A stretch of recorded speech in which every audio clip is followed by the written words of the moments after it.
அனைவருக்கும் வணக்கம். வாரம் ஒரு அக்குபஞ்சர் புள்ளி அப்படின்ற வரிசையில இன்னைக்கு நாம பார்க்க போற புள்ளி LI7, அதாவது பெருங்குடல் சக்தி ஓட்ட பாதையின் திறவுகோல் புள்ளி, ஜிக்லப் பாயிண்ட் என்று அழைக்கக்கூடிய திறவுகோல் புள்ளி.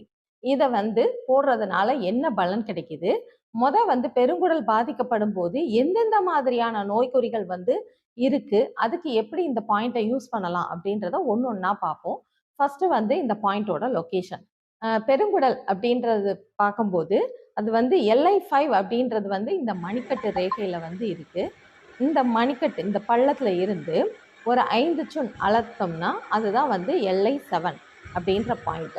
சரி, இது நாம கிரானிக் ஸ்டேஜ்லனாலும் சரி, இல்லை உடனடியான தீர்வுக்கு போடணும் அப்படின்னா இந்த பாயிண்ட்டை யூஸ் பண்ணலாம் அப்படின்றத முதலையே சொன்ன திறவுகோல் புள்ளிகளை யூஸ் பண்ணலாம். அங்க ஒரு எனர்ஜி சேவ் ஆகி இருக்கும் அப்படின்றது. இப்ப பெருங்குடல் பாதிப்புனா நம்ம என்ன நினைச்சிட்டு இருக்கோம்னா, வெறும் மலச்சிக்கல் இல்ல பேதி போகிறது இது மட்டுமே பெருங்குடலோட பாதிப்பு கிடையாது. பெருங்குடல் அப்படின்றது என்ன பண்ணுது அப்படின்னு பார்த்தோம்னா, வளர்சிதை மாற்றம் அடைந்து எஞ்சிய கழிவுகளை வெளியேற்றுது. இந்த வளர்சிதை மாற்றம் நல்லபடியா நடக்கணும் அப்படின்னா, ஏன்னா கடைசி செரிமானம் அப்படின்றது பெருங்குடல்ல நடக்குது, உணவுன்ற வடிவத்துல இருக்கும் போது. அப்போ அந்த வளர்சிதை மாற்றம் அடையும் போது நமக்கு என்ன பொருள் வெளிவரும் அப்படின்னு பார்த்தோம்னா, ஆக்சிஜன் எரிக்கப்பட்டு கார்பன் டை ஆக்சைடு வெளியே வரும். இதுதான் இந்த கார்பன் டை ஆக்சைடு தான் நமக்கு நுரையீரல் மூலமாக வெளியே போற வேலையை பார்க்குது. அதாவது ரத்தத்தில் உள்ள கார்பன் டை ஆக்சைடை இந்த மாதிரி நுரையீரல் வெளியேற்றுது. இன்னொன்னு, இந்த மாதிரி குடல்களில் உருவாகுது இல்லையா, வாயு உருவாகுது. இந்த வளர்சிதை மாற்றத்தால உருவாகக்கூடிய வாயு பெருங்குடல் பாதை வழியாக வெளியேறணும். அதாவது மலம் கழிக்கும் போது ஆசனை வாயு வழியாகவும் வெளியேறக்கூடிய வேலையை இது செய்யுது. சோ அந்த பிரச்சனை இந்த மலர்சிதை மாற்றம் நடந்து இந்த காற்று மட்டும் பிரியாமல் இருந்துச்சுன்னா என்ன ஆகும் அப்படின்னு பார்த்தா, இது கீழ் நோக்கி செல்லக்கூடிய காற்று அதனுடைய அடர்த்தி குறையும் போது பிறகு என்னவா மாறுது அப்படின்னா, மேல் நோக்கி எழ ஆரம்பிக்குது. அப்போ அது என்ன ஆகுதுன்னா, திரும்ப நம்ம உடம்புக்குள்ள பயணிக்க ஆரம்பிக்குது. அப்படி பார்க்கும்போது இது என்னென்ன பிரச்சனையெல்லாம் கொண்டு வரும் அப்படின்னு பார்த்தோம்னா, இது குடல் பகுதிகள்ல இருந்து இருக்கு அப்படிங்கும் போது முதல்ல அடி வயிற்றில் என்ன செய்யும் அப்படின்னா, அடி வயிற்றில் வலிக்க ஆரம்பிக்கும். வலிக்கும் அப்படின்றப்போ இது காற்று ஒரு இடத்துல போய் கட்டிக்கிட்டு நிக்குது. சோ அப்ப என்னவா இருக்கும்னா, அடிவயிறே கனமா இருக்கும். அந்த பெருங்குடலோட முடிவு பாதையில் ஒரு கனமான வலி உணர்வு இருக்கு அப்படின்னா நாம இந்த LI7 அப்படின்ற பாயிண்ட போடலாம். சரியா? அந்த வலி உணர்வு அப்படின்றது மட்டும் இல்லாம அந்த குடல்களில் காற்று தேங்கும் போது என்ன ஆகும் அப்படின்னா, அந்த குடல் ஒரு காற்று ஒரு பை மாதிரி இருக்கு இல்லையா, அதுக்குள்ள இந்த காற்று சுத்தி சுத்தி சுத்தி சுத்தி வருது, போக வழி இல்லாம அதால கீழ் நோக்கி இறங்கி போக முடியல, அதுக்கு தகுந்த உஷ்ணம் அங்க இல்லை. அப்படிங்கும் போது அது என்ன பண்ணுதுன்னா அங்கேயே சுத்திக்கிட்டே இருக்கும்.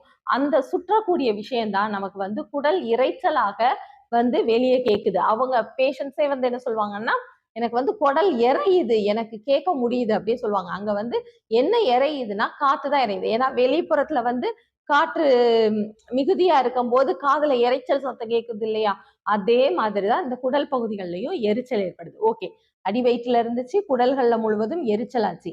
அடுத்து அப்படியே மேல என்ன பண்ணும்னா குடல்களில் புண்களை ஏற்படுத்தக்கூடிய வேலையையும் செய்யும். அந்த இரைப்பையில் புண் உண்டாகிறது. ஏன்னா பெருங்குடல் அப்படின்றது கிருமிகள் அங்க நிறைய இருக்கக்கூடிய பாக்டீரியாஸ் தான் இந்த மலத்தை நொதித்தலுக்காக நிறைய பயன்படக்கூடியது. அந்த பாக்டீரியாஸ் எல்லாமே அங்க இருக்கும், குட் பாக்டீரியாஸ், அதாவது அதை அழித்து நமக்கு கழிவா வெளியேற்றக்கூடியது. இந்த பாக்டீரியாஸும் என்ன பண்ணும்னா இந்த காற்றோடு கலந்து காற்றின் மூலமாகவும் பாக்டீரியாஸ் பரவுது இல்லையா, அப்ப அதுவும் அப்படியே மேலே எழுப்பி வர ஆரம்பிக்கும். அப்ப வரும்போது சிறுகுடல்களில் புண்கள் ஏற்படும், இரைப்பை வாயு பகுதியில் புண்கள் ஏற்படும். அதோட இது இப்படி கொஞ்சம் கொஞ்சமா மேலேறி கடைசி இந்த மூச்சுக்குழல் பகுதி, தொண்டையில் புண்ணு, துர்நாற்றம் இதெல்லாம் இருக்கு அப்படின்னா எங்க கீழே செல்ல வேண்டிய காற்று செல்லாமல் மேலே எழும்பி வரும்போதுதான் அந்த இந்த இடத்துல ஃபுல்லா என்ன வாக்கிருது அப்படின்னா புண்ணாக்கிருது. ஏன்னா கார்பன் அப்படிங்கும்போது கரியமில வாயு அப்படின்றதுக்கு வந்து ஒரு எரித்தல் பண்பு இருக்கிறதுனால அது வந்து என்ன பண்ணிடுதுன்னா தொண்டையை வந்து புண்ணாக்கிடுது. ஓகே, நெக்ஸ்ட் வந்து பார்த்தோம்னா அது அப்படியே இன்னும் மேலே எழும்பும்.